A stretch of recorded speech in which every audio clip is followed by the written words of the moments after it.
시청자 여러분 안녕하십니까? 2월 22일 수요일 뉴스와이드 시작합니다. 제3회 전국 동시 조합장 선거 후보 등록이 오늘 끝났습니다. 이제 본격적인 선거 일정이 있는데요. 이 선거 일정이 시작도 하기 전에 각종 위법 행위가 기승을 부리고 있습니다.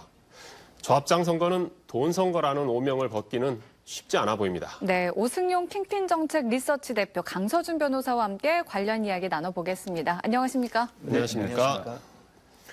네, 먼저 정경원 기자의 리포트부터 보고 오겠습니다. 거위가 쪼아대는데도 조합원 자택에 빵과 현금 50만 원을 들고 들어가는 조합장 입 후보자 측근. 또 다른 조합 선거에 나서는 입 후보 예정자는 마트에서 술을 마시고 있던 조합원에게 다가가 현금 5만 원을 꺼내 건넵니다. 제3회 전국 동시 조합장 선거를 앞두고 벌써부터 조합원에게 금품을 전달하거나 사전 선거운동을 하는 등의 위법 행위가 광주 전남 선관위에 잇따라 적발됐습니다.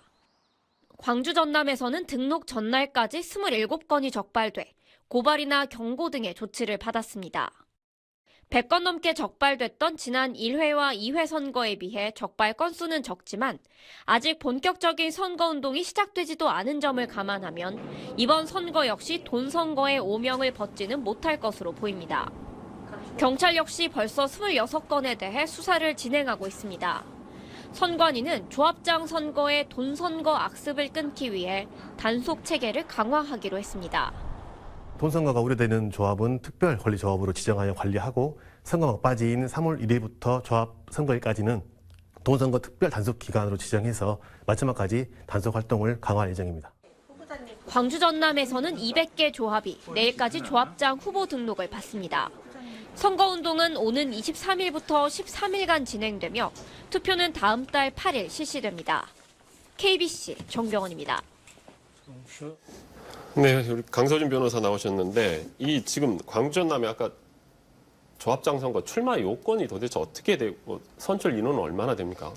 네, 오늘까지 후보자 등록이었습니다. 먼저 선출 인원은 광주의 18개 조합, 구체적으로는 농협 16개, 수협 1개, 산림조합 1개, 그리고 전남의 182개 조합입니다. 구체적으로는 농협 142개, 수협 19개, 산림조합 21개로 광주 전남 합쳐서 딱 200개 조합의 조합장을 선출합니다. 출마 요건은 일단 해당 조합의 조합 원예하고 그 조합법 및 해당 조합의 정관 등에서 정하는 그 피선거권 결격 사유에 해당하지 않아야 합니다. 그 결격 사유는 구체적인 그 조합과 조합마다 사정을 달리하므로 구체적으로 살펴봐야 되고요.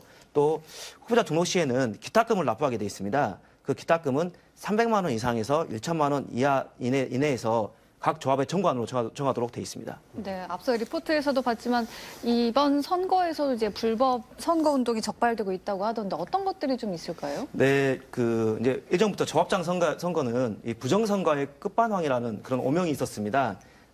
지금 벌써부터 광주 경찰청에 따르면 위법 행위들이 26건 정도 지금 수사 진행 중이라고 합니다.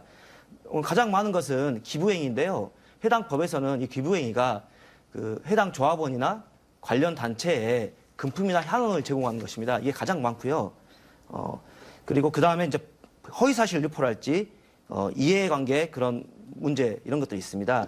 뭐 최근 재밌었던 것이 현수막에 최근에 붙었는데 아마 그 홍어 받으신 분은 신고하세요라는 현수막이 붙어서 상당히 이슈가 되었습니다.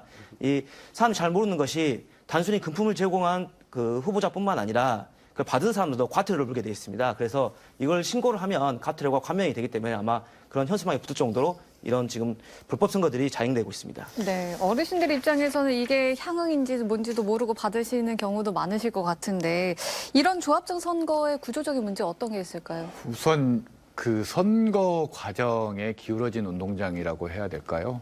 현직과 도전자 간의 제도적인 어떤 혜택이라든지 허용 가능한 선거운동의 범위가 너무나 차이가 난다라는 거죠. 그래서 도전자 입장에서는 실제 선거운동을 할 수 있는 통로 자체가, 채널 자체가 완전히 막혀 있다라는 겁니다.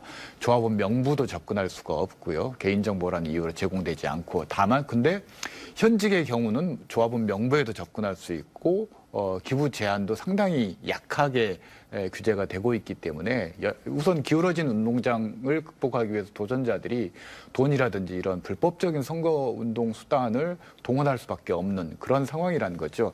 그리고 이제 조합장 선거의 경우는 공직선거법에 적용을 받는 게 아니라 위탁선거법에 적용을 받는 것이어서 예비 후보 등록이라든지 또 명함을 돌린다라든지 그리고 또 선거 사무실을 운용한다라든지 이런 모든 것들이 허용되지 않고 있습니다.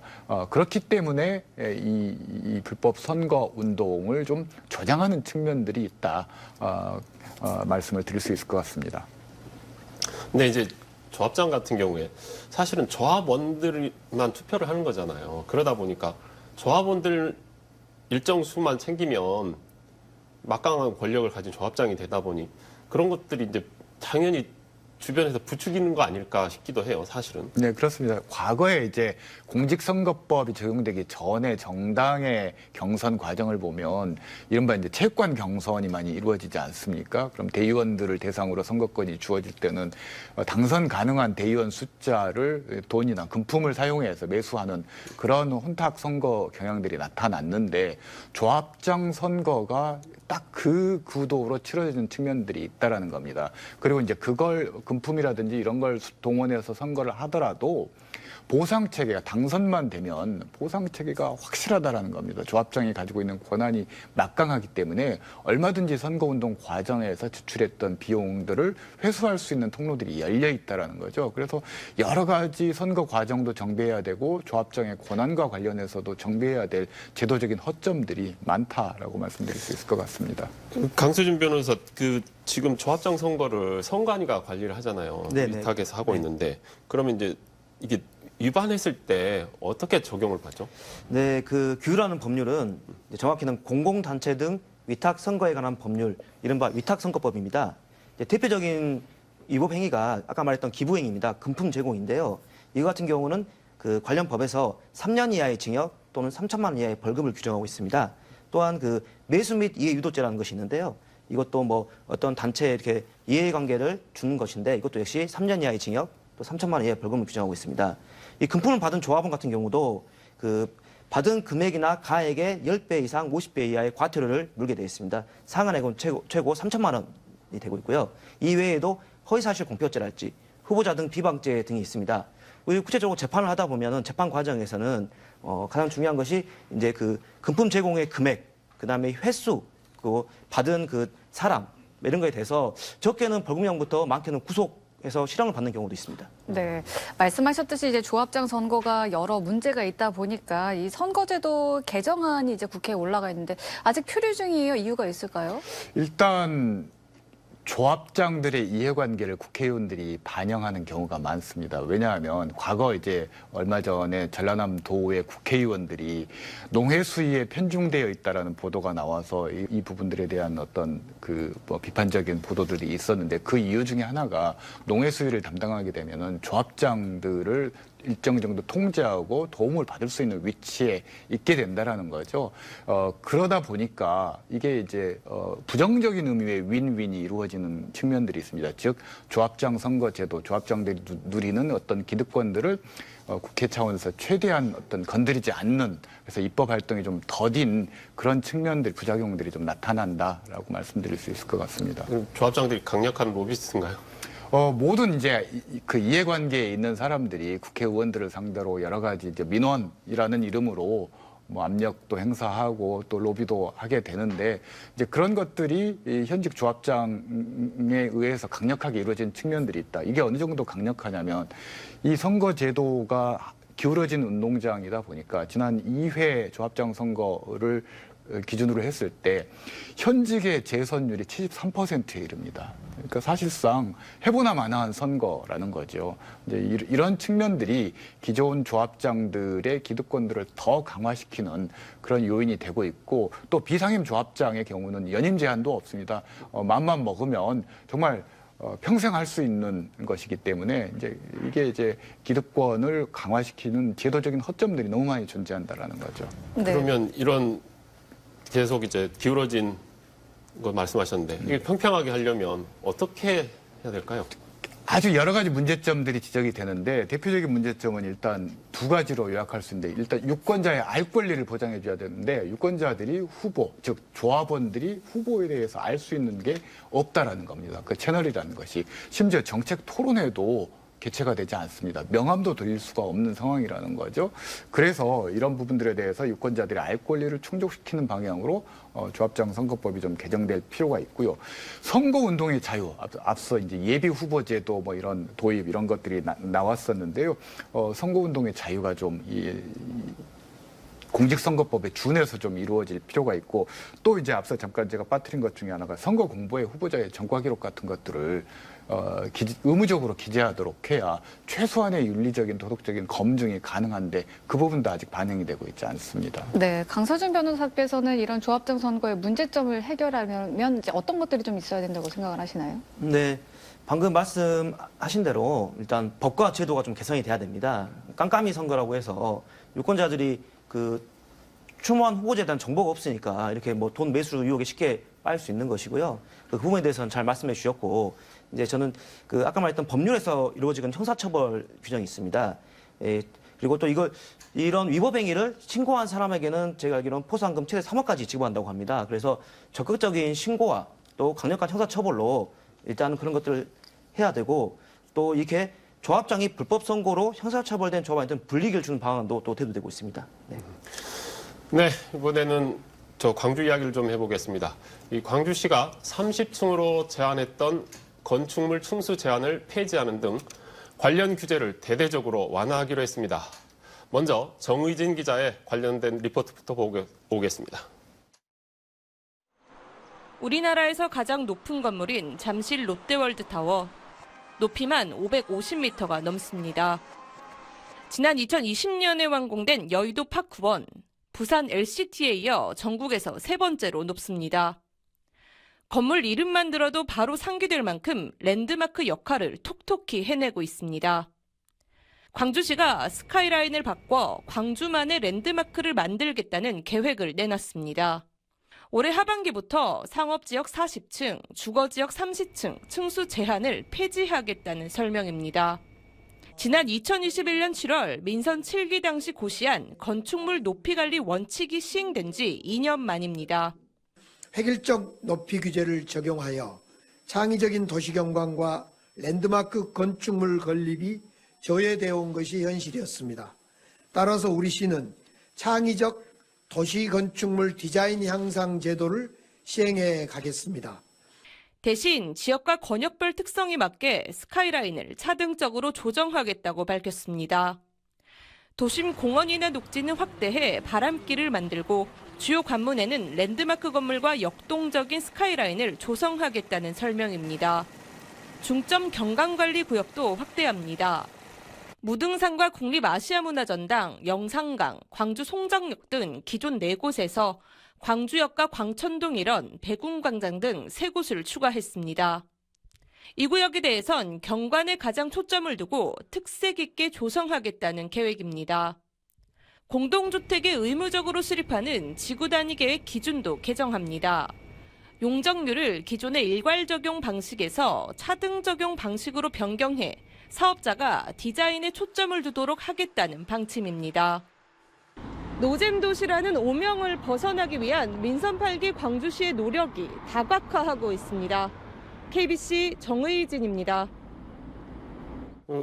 오승용 대표 보시기에는 이 건축물 층수 제한 폐지 나쁘지는 않은 선택 같아요. 저는 뭐 잘한 결정이라고 봅니다. 왜냐하면 2년 전에 이 규정이 생겼을 때 많은 우려가 있었습니다. 예컨대 건설사 입장에서 본다면 토지를 구매해서 집을 지어서 기대되는 수익이 있는데 그걸 맞추기 위해서 층수를 제한해버리면 그걸 맞추기 위해서 결국은 기존에 5개 동만 지어도 되는 걸 6개 동을 지어야만이 예상 수익을 맞출 수가 있게 됐고 그러면 아파트가 성년값처럼 빽빽해짐으로써 바람길이 사라짐으로써 공기가 통하지 않는 받는 그런 아파트가 되고 또 이른바 병풍 아파트 층수 제한을 하니까 최고 층수에 맞춰서 그대로 짓다 보니까 스카이라인 자체가 그 똑같은 높이의 아파트들이 계속 이어짐으로써 스카이라인이 오히려 더 나빠진 측면들이 있습니다. 작년 3월에 이용섭 시장이 지방선거를 앞두고 이 부분들을 탄력적으로 적용하겠다라고 발표한 적이 있는데요. 그래서 층수 제한은 이미 작년에 좀 약간 이제 해제된 측면들이 있지만 이번에 강기정 시장이 들어서서 이걸 폐지하고 용적률 기준도 2종의 경우는 기존 220%에서 200에서 240%까지 좀 탄력적으로 적용하고 3종의 경우는 250에서 230에서 270 범위로 좀 탄력적으로 적용함으로써 일단 도시의 미관이 좀 다양화될 수 있다. 그리고 앞서 리포트에서도 나왔습니다만 광주를 상징하는 어떤 대표적인 랜드마크 건물이 들어설 수 있는 이런 길을 열어줬다는 측면에서 저는 긍정적으로 평가할 수 있다고 봅니다. 네, 그럼 이런 건축물 층수 제한 폐지 이외에도 달라지는 것들이 있을까요? 이제 이거 허가 기준이라든지 이런 부분들에 있어서 기존에 이제 심의 과정에서 나타났던 여러 문제점들이 있었는데 이 허가 기간이라든지 이런 것을 좀 신속하게 처리하겠다라는 것들은 그 부분 역시나 이제 선거 과정에서 나왔던 문제여서 이런 부분들이 과연 이제 약속한 것들이 실제 얼마나 그 약속 그대로 구현이 되는가의 문제를 좀 지켜볼 필요는 있다고 봅니다. 우리 강 변호사 보시기에는 아까 리포트에도 나왔지만은 롯데월드타워나 파크원, 여의도의 파크원처럼 그런 광주만의 랜드마크 들어설 가능성이 있다고 보세요? 네, 저도 이게 이번 조치가 상당히 근현재라고 생각을 합니다. 그래서 제가 그거 들어올 가능성까지는 짧지만 들어오기를 기대하고 저희도 이렇게 랜드마크가 있었으면 좋겠다는 생각을 해봅니다. 아마 그 정책이 탄력을 받은 것이 광주시의 그 복합 쇼핑몰 사고 관련해서도 있는 것 같습니다. 이제 시민들은 아마 이 규제 완화의 혜택을 받은 첫 사례가 그 임동에 있는 전남 일신방지 공장의 복합 쇼핑몰 부지가 되지 않을 것인가 하는 기대를 하고 있고 거기에 광주 랜드마크라 불릴 수 있는 아주 디자인이 예쁜 그런 건축물이 들어서기를 기대하고 희망하고 있습니다. 그러니까 방금 이야기했지만 결국은 복합 쇼핑몰을 기대하고 있는 입장에서 이렇게 완화한다는 게 이걸 빨리 하려고 하는가 보다 광주시가라는 느낌이 확 들거든요. 어떻게 생각하세요? 그 부분도. 단기적으로는 복합 쇼핑몰 관련해서 직접적으로 수혜를 받을 수는 있을 것 같지만 장기적으로는 지금 광주시 내에서 계획되고 있는 아파트 건설 예정 지역들이 굉장히 많지 않습니까?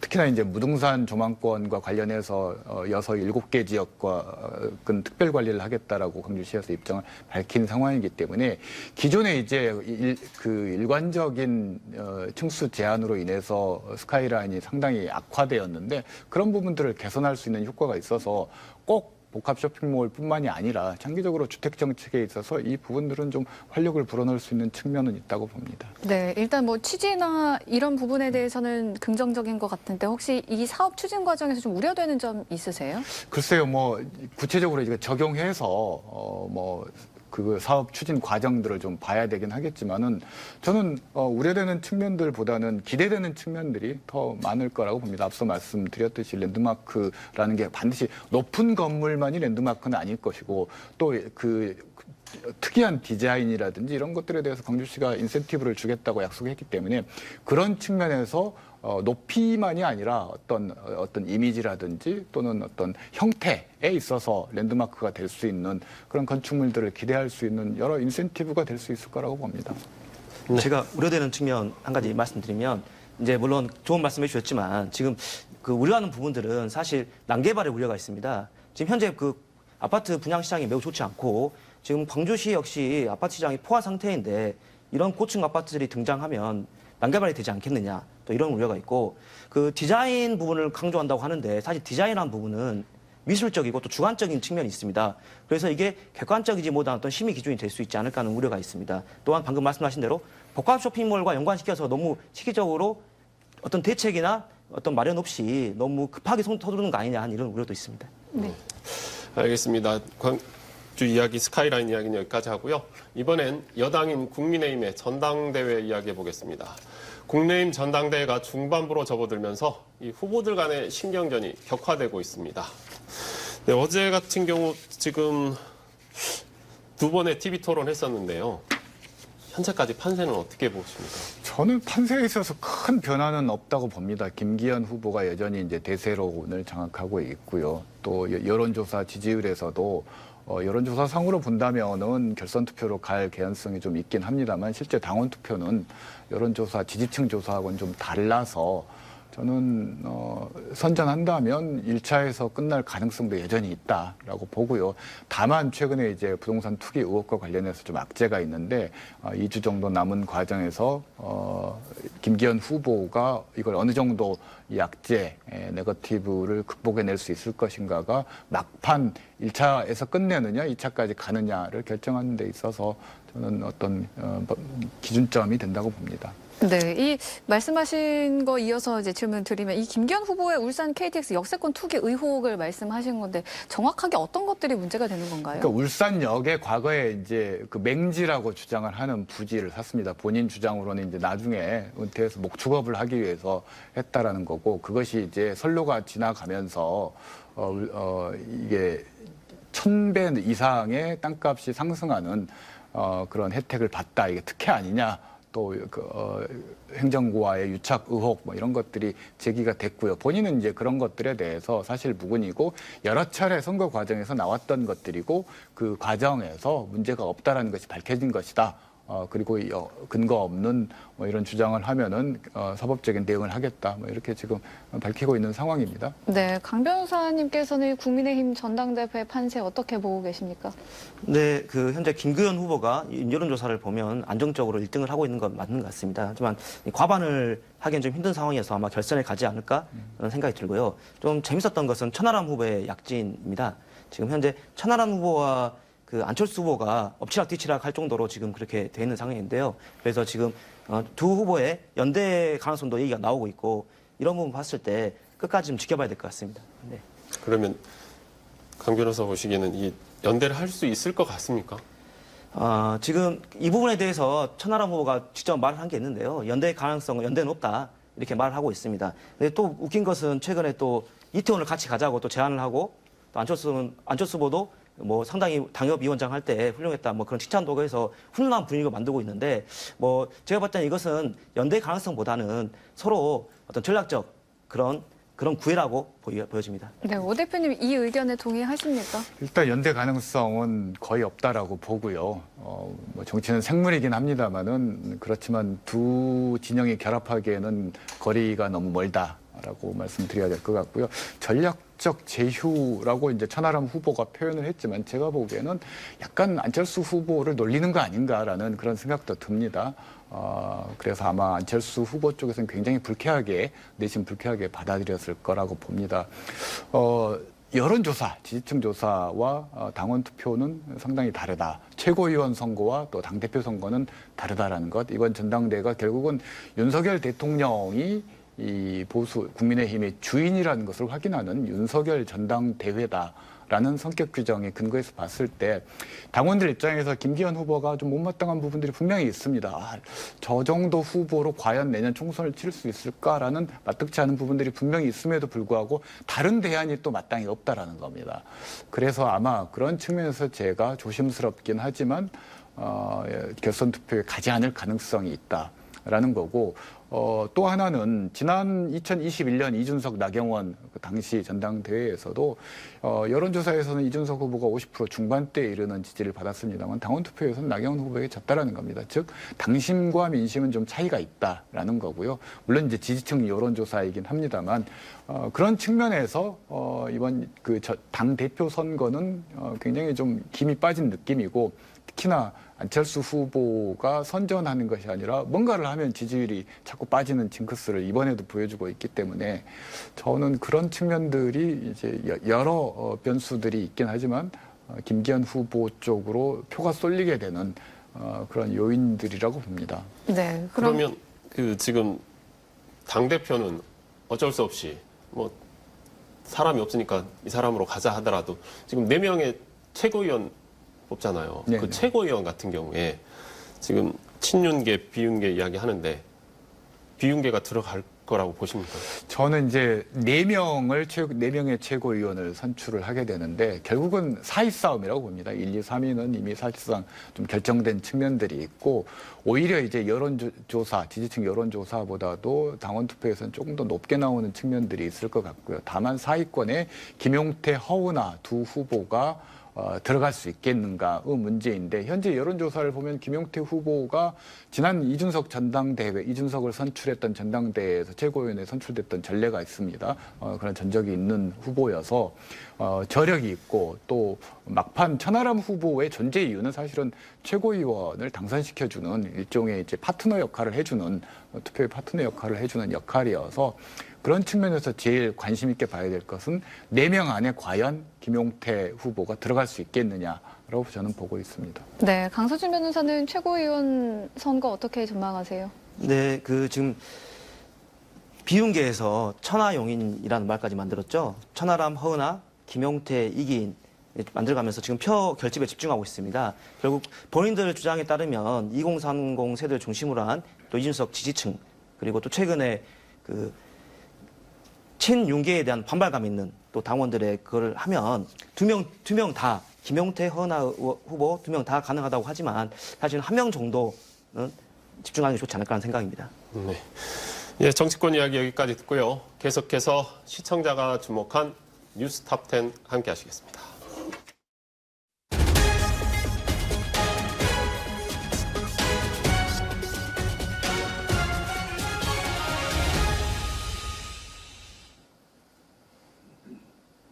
뉴스 톱10입니다. 올해 광주 지역 첫 분양 아파트 1순위 청약 접수가 어제 마감됐는데요.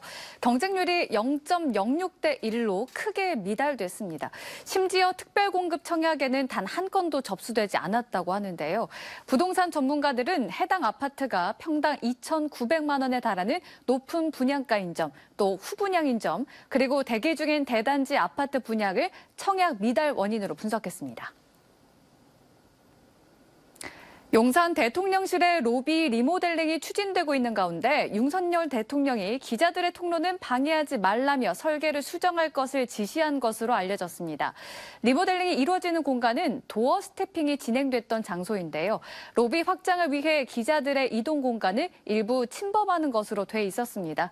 어제 불시에 로비를 둘러본 윤 대통령이 기자들이 걸어 다닐 공간이 없다며 없던 일로 하겠다고 한 겁니다.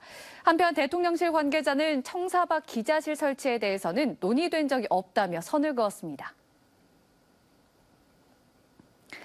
층간소음으로 인한 주민 간 다툼 소식이 잦은데요. 이번엔 전자충격기가 등장했습니다.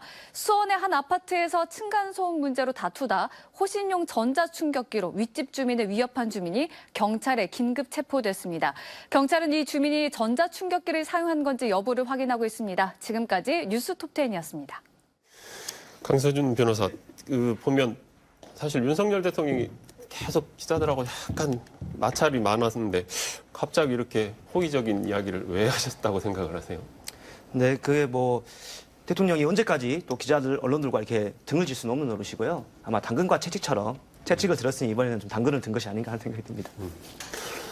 오승경 대표 보시기에는 왜 갑자기? 대통령실 로비를 하건 안 하건 저는 큰 관심은 없는데요. 그렇지만 대통령실 로비 리모델링 취소하라고 했는데 대통령의 인식, 대통령의 소통 방식은 리모델링을 좀 꼭 했으면 좋겠습니다. 지금 너무나 일방적인 소통 방식이지 않습니까? 그래서 국민들의 의견들을 받고 또 기자들을 통해서 이런 소통하는 이런 모습들은 리모델링을 좀 해서 좀 더 좀 열린 대통령, 소통하는 대통령의 모습을 좀 보여줬으면 좋겠습니다. 네, 이 로비 리모델링 가지고 칸막이를 설치한다든가 아니면 청사 밖으로 기자를 설치한다 여러 이야기가 있었는데 도어 스태핑을 결국 재개할 움직임일 수도 있다라는 의견이 있습니다. 어떻게 생각하십니까? 일단 공간의 리모델링도 필요하겠지만 도어 스태핑을 위해서는 대통령의 국정에 대한 이해도 그리고 앞서 말씀드렸던 소통하는 자세, 태도 이런 부분들이 같이 바뀌어야 되는데 공간만 리모델링하고 재배치한다고 해서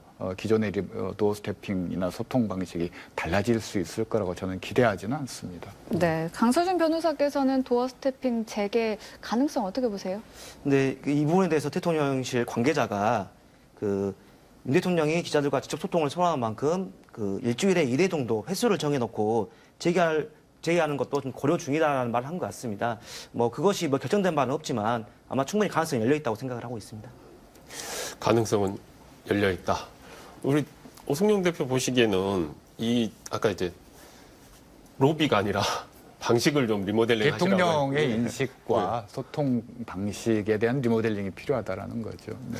그게 언제쯤 가능할 거라고 생각을 하시나요? 뭐 국민의힘 지지층에서는 이게 당장이라도 가능할 거라고 보는지 모르겠지만 다수의 지금 국민들은 이게 단기간 내에 고쳐지기 힘든 문제 아닌가라고 보는 분들이 훨씬 많은 것 같습니다. 제 개인적으로는 이 도어 스태핑 같은 경우도 다시는 안 할 것 같은데. 본인이 이제 대선에서 얘기했던 부분이고 직접 소통하겠다. 또 소통 방식의 혁신으로서 본인이 윤석열표 소통 방식으로 도입한 것인데 이게 1년도 안 하고 폐지했을 경우 분명히 이제 그런 부분들에 대한 어떤 내부에서 부정적인 평가는 있을 겁니다. 그래서 어떤 형태로든지 간에 재개할 가능성은 높은데 앞서 말씀드렸듯이 그러니까 과거 검찰 조직에 오래 있다 보니까 소통 방식이 좀 일방향적인 부분이 있습니다. 상명하복식의 어떤 조직 문화에 젖어 있어서 그래서 이제 보다 여의도식으로 리모델링할 필요가 있다. 뭐 이렇게 저는 말씀을 드리고 싶습니다. 수평적인 방식으로요. 알겠습니다. 두 분과의 이야기는 여기까지 나누겠습니다. 함께해 주셔서 감사합니다. 네, 감사합니다.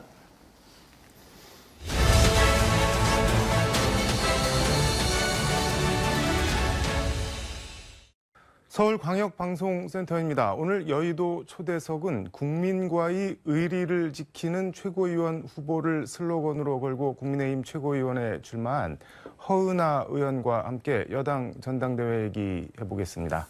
의원님 어서 오십시오. 안녕하세요. 허은하 후보입니다. 지금은 후보시고. 네.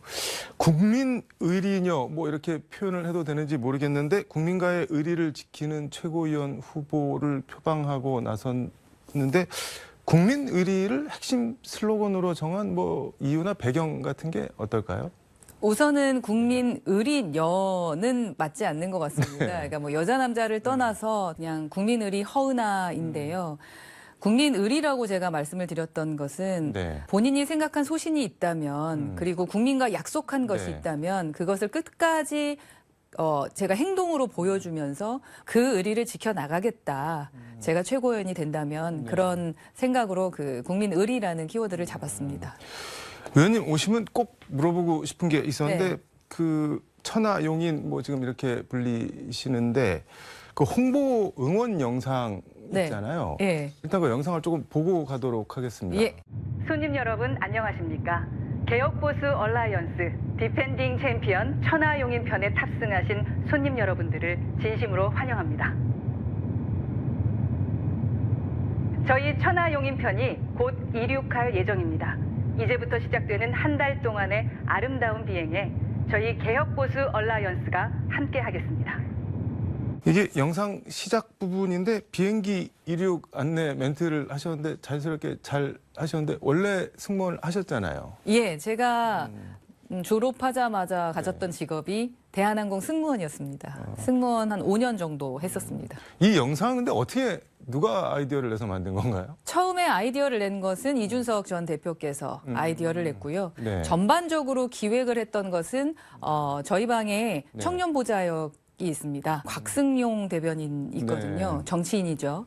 네, 그분께서 모든 기획을 했고, 그래서 대본도 쓰고, 막 섭외도 하고, 직접 그 밴드 출신이어가지고 음악도 이렇게 만들었고 재미나게 만들어 놓은 밥상에 저희 후보 넷이 들어가서 열심히 이제 참여했었던 겁니다. 그 영상을 보면 개혁 얼라이언스라는 단어가 나오는데 이건 어떤 취지로 사용하신 말인가요? 스타 얼라이언스라고 네. 하잖아요. 연맹하고 동맹하고 하는 그런 부분을 함께 하는 거죠. 4명이 함께 하는 부분도 있고 또 4명뿐만 아니라 모든 우리 당원 그리고 모든 후보들이 함께 얼라이언스 해서 사실 총선 승리해야 된다라는 뜻이 담겨져 있다고 생각합니다. 보니까는 뭐 비행 중 핵심 관계자를 포함한 대통령실의 개입, 단일화 종용 및 사퇴 요구, 룰 변경은 모두 항공보안법 저촉 사항임을 안내드린다. 위반하면 사출시켜 버리겠다. 뭐 이렇게 말씀을 하셨던데 네. 이거는 뭐 대통령실이나 이른바 윤핵관 여기를 겨냥해서 한 말씀이신 거죠? 지금까지 우리 당에 있었던 이해할 수 없는 공정한 시스템이 아니었던 것. 그러니까 제가 말하는 것은 절차적인 정당성에서 벗어났던 것. 네. 그러한 것들을 좀 풀어줬던 것 같고요. 그러면서 이제 유머러스하게 이제 뭐 이게 날려버리겠다 뭐 이렇게 얘기하는 건데 사출 비행기에서 사출시키면 죽는 거 아닌가요? 네, 그러니까 유머로 받아들이셔야죠. 네, 가끔씩 네. 그 예전에 미국의 항공사 모 항공사에서도요. 네. 담배 피시는 분은 문 열고 나가서 피십시오. 이런 게 있었거든요. 그냥 그런 거랑 비슷한 거라고 생각해 주시면 될 것 같습니다. 그러니까 웃자고 한 거 죽자고 보면 안 된다. 그렇죠, 그렇죠. 거죠. 네. 그 영상의 출마 이유나 이 전대를 바라보는 시각 같은 게 좀 함축적으로 담겨 있는 것 같아서 좀 길게 얘기했는데 네. 전당대회 최고위원 출마의 변 직접 좀 들어보도록 하겠습니다. 출마의 변 한 말씀 부탁드리겠습니다. 네. 저는 당내에서 소신 정치하고 있는 허은하 후보입니다. 제가 전당대회에 나와야겠다라고 생각했던 이유는 당내 민주주의를 지켜야겠다라는 생각을 가지고 나오게 됐습니다. 이게 우리 당내 민주주의를 지키는 것은 무엇일까? 다양함이라고 생각을 하고 다양한 목소리를 내는 사람 여기 있습니다라는 말씀 좀 드리고 싶었습니다. 당내 뭐 내부 총질러 이런 말씀들을 하시는데 화합하고 융합해야 된다라는 생각은 있습니다만 그것이 일치 단결해서 같은 목소리를 내야 된다라고 생각하지는 않습니다. 다양함이 우리나라의 강점 아니겠습니까? 네. 그래서 그런 부분을 좀 강조하고 싶어서 나왔습니다. 전대가 지금 중반을 돌았는데 네. 뭐 현장 뭐 합동 토론회 이런 분위기 같은 걸 좀 어떤가요? 가서 보시면은. 지금 뭐 여러 가지 이게 지금 회가 네. 뭐라 그러죠? 전당대회가 지금 제주에서 부산에서 광주에서 이제 올라오고 있죠. 올라오고 있는데 점점 더 열기가 뜨거워지고 있다라는 것은 이제 느껴집니다 현장에서. 저희를 응원해 주시는 분들이 이렇게 그 트럭에다가 저희 영상 담아가지고 또 현장에서도 막 응원해 주시고 노래 불러 주시는 거 보니까 뭐 누군가 한 줌이라고 표현했던 세력이지만 네. 이렇게 응원해 주시는 분들이 있으니까 힘이 나구나라는 생각도 있고요. 네. 전당대회가 점점 재밌어지는 것 같다. 지금 여론조사 분위기도 나쁜 것 같지는 않은데 복수의 여론조사에서 당선권인 4위 안에는 뭐 넉넉하게 들어가시는 것 같은데 어떻게 보고 계신가요? 아니 제가 무조건 선거는 뚜껑을 열어봐야지 아는 거기 때문에 네. 지금 뭐 몇 올라갔다 내려갔다 하는 것에 일희일비할 건 정말 아니구나. 네. 왜 그렇게 선거 후보들이 나오면 저는 지지율에 일희일비하지 않습니다라고 말하는지 알 것 같더라고요. 네. 조금 더 잘 나온다고 뭐 이렇게 쉬면서 할 수 있는 것도 아니고 또 이게 지지율이 떨어졌다고 해서 제가 어떤 걸 더 한다고 해서 지지율이 올라갈 수 있는 것은 아니기 때문에 네. 그냥 기본에 충실해서 처음에 시작했던 그 마음 그대로 그 열정 그대로를 선거 끝날 때까지 그리고 생각보다 어떻게 허은하가 저 정도 나오지라고 생각하시는 분들이 계시더라고요. 누가요? 이제 그게 왜냐하면은 네. 조직도 없고 그리고 이제 저희가 비윤이라는 어떤 프레임에 갇혀서 이렇게 한 꼴등 정도 하지 않을까라고 생각했는데 그래도 이제 앞서 나가는 것은 당원들이 말씀해 주시고 계시다고 생각해요. 그러니까 당신들이 하는 게 틀리지는 않다. 물론 더 잘해야겠지만 틀리지는 않고 너희들의 목소리도 들어주겠다. 다양함은 필요하다라는 말씀인 것 같고요. 근데 요 임계점을 뛰어넘는 건 이제 저희의 역량이라고 생각합니다. 우리가 틀리지 않았다는 게 여론조사로 나타나고 있다 그렇게 보시는 건가요, 여러분? 네, 뭐 내부 총질을 하고 민주당이나 갈 사람들라던가 뭐 그런 말씀들 많이 하시잖아요. 그러니까 이 사람들은 정말 암덩어리다라고 생각하시는 분들도 계셔요. 그래서 그렇게 저희를 공격하시는 분들도 계십니다만 저는 그게 단 줄 알았는데 역시 그렇지 않았구나라는 것을 느끼게 되고. 사람도 만나보면 알잖아요. 한 1년 만나보면, 네. 저 사람 처음 해봤을 때 하고 같구나. 아니면 처음 해봤을 때랑 너무 다르네. 라고 평가하시는데, 국민들도 제가 걸어왔던 길, 정치인이 되고 나서 3년 동안 걸어왔던 길을 조금만 찾아보시면, 이 사람이 진정성이 있구나. 그래도 일 시켜놓으면 열심히 하겠다. 이런 것에 대한 좀 믿음을 가지시는 분들이 1명, 2명 점점 좀 많아지는 것 같아서 다행입니다. 아까 무슨 뭐 내부 총질러, 암덩어리 뭐 이런 말씀을 해주셨는데 당 주류 쪽에서는 천하용인 싸잡아서 뭐 일종의 아바타, 이준석 아바타, 그리고 뭐 분열의 씨앗이 될 거다, 뭐 이렇게 비판을 하기도 하는데 이건 어떻게 받아들이고 계신가요? 그러니까 저는 네.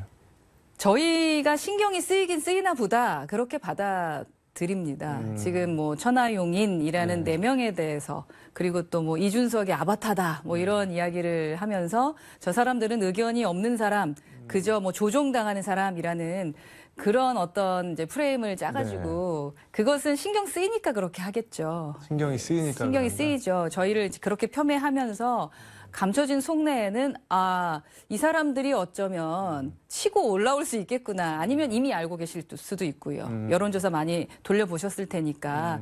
그래서 그렇게 자꾸 부정적인 프레임을 씌우려고 하는 것 같은데 생각해보면 저희는 이제 이 전당대회의 목표가 어떻게 하면 총선을 이기게 할 것이냐에 대한 거 아니겠습니까? 그런데 함께 도움받아 가야 될 사람들이 어쩌면 또 천하용인일 수도 있습니다. 그런데 그 사람들에 대해서 폄훼하면서 부정적인 네. 이미지를 심어줬을 때 우리 당에 어떤 이득이 있기에 저럴까라는 생각이 들고요. 저희는 각자의 정치를 하고 있습니다. 요즘에는 이런 문자, 야, 이준석과 거리 둬라, 제발 좀 이준석하고 떨어져라라는 문자 받고 있는데 다 받아요. 예전에 유승민 대표가 욕을 먹을 때 이준석 대표가 늘 들었던 말이 유승민하고만 너는 너무 괜찮은데 유승민하고만 거리를 둬. 유승민하고만 떨어지면 돼. 네. 이런 얘기였었는데 지금은 이제 저가 1년 내내 들었던 얘기가 허은하라는 정치인은 너무 괜찮다. 이준석하고만 떨어져라. 라는 얘기를 듣고 있거든요. 그래서 저희가 농담 삼아 나중에 천하람 네. 대표가 되면은 이제 우리는 천하람하고 떨어져야 되는 거냐.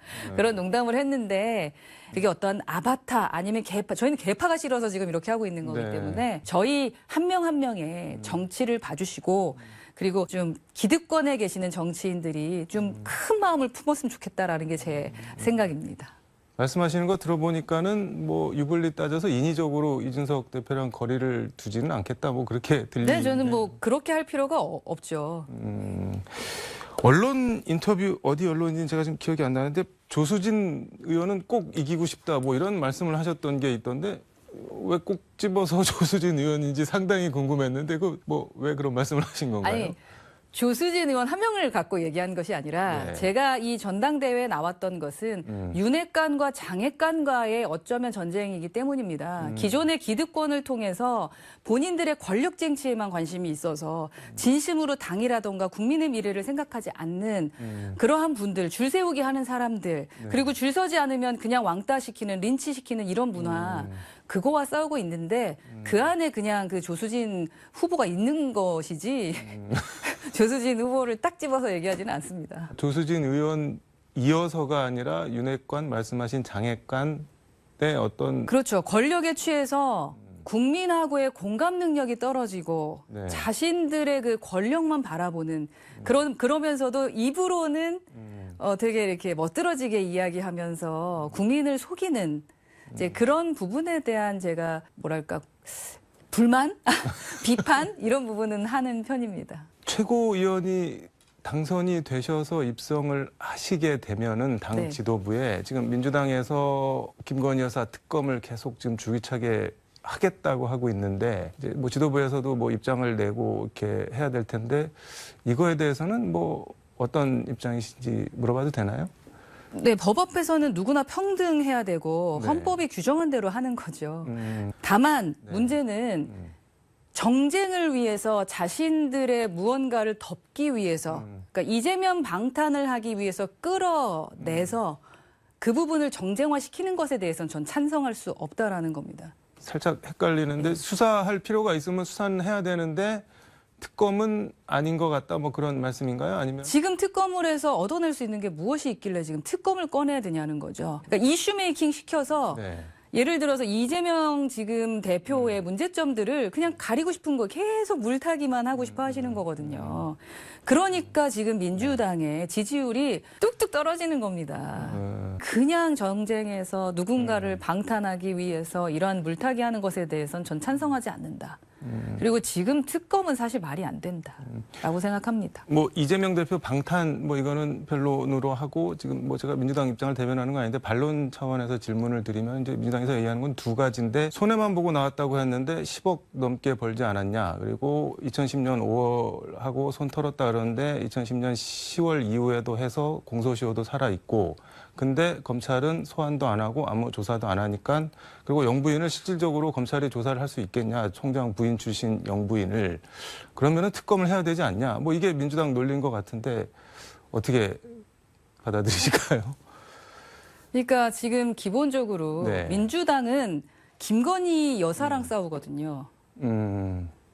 이 구도가 맞습니까? 그리고 누구랑 싸워야 되나요? 아니 왜 김건희 여사랑 싸웁니까? 만약에 싸우고 네. 싶으면 윤정부의 윤석열 대통령하고 싸우세요. 그게 맞지요. 네. 정부와 문제되는 지점에 대해서 얘기하면서 뭐 문제 해결하면 되는 것인데 네. 김건희 여사 하나만 물어 가지고 하는 게 맞느냐. 그래서 설득력이 떨어진다라는 얘기를 지금 하는 거고요. 늘 똑같아요. 뭐 그러니까 저의 기조는 모든 국민은 법 앞에 평등해야 된다. 네. 그리고 윤석열 대통령도 그렇게 말했다. 저는 그것을 지켜보면 된다라고 생각을 합니다. 그 평가에 대해서 모든 평가는 국민이 하십니다. 알겠습니다. 이 말씀 여기까지 들어가고 시간 관계상 뭐 쭉 말씀을 해주셨는데 국민의힘 최고위원회 허은하가 왜 있어야 되는지 마무리 말씀 겸 해서 듣도록 하겠습니다. 네, 그 모든 사람들이 권력의 눈치 보면서 아닌 것도 아니라고 말을 못했을 때 저는 아닌 건 아니라고 말했습니다. 잘했을 땐 잘했다고 하고 아닌 건 아니라고 말할 줄 아는 사람이 지금 필요한 것 아니겠습니까? 저는 구태화의 정치와 구태화의 정치를 깨 나가야 된다라고 생각합니다. 그거 하기 위해서 제가 21대 국회에도 입성했다고 생각을 하고 있습니다. 지금의 시대 정신은 이제는 기득권을 가져셨던 분들께서 본인이 변하시든 아니라면 이제는 청년들 그리고 새로운 세대들에게 양보해 주시면서 정치 선진화를 하는데 우리가 애써야 되지 않을까 하는 생각을 합니다. 거기에 중간자 다리 역할을 하면서 제가 그 역할 해보고 싶습니다. 우리 호남 분들께서도요, 저희 응원 많이 해주셨으면 좋겠습니다. 국민의힘이 못하는 지점 많지만 앞으로 또다시 열심히 해서 저희 돌아봐 주셨던 그 지점 다시 한번 찾아서 여러분 찾아뵙도록 하겠습니다. 오늘 말씀 들어주셔서 감사합니다. 네, 고맙습니다. 오늘 말씀 여기까지 듣도록 하겠습니다. 말씀 네. 잘 들었습니다. 네, 감사합니다. 네, 지금까지 서울광역방송센터에서 허은하 국민의힘 의원과 함께 전해드렸습니다.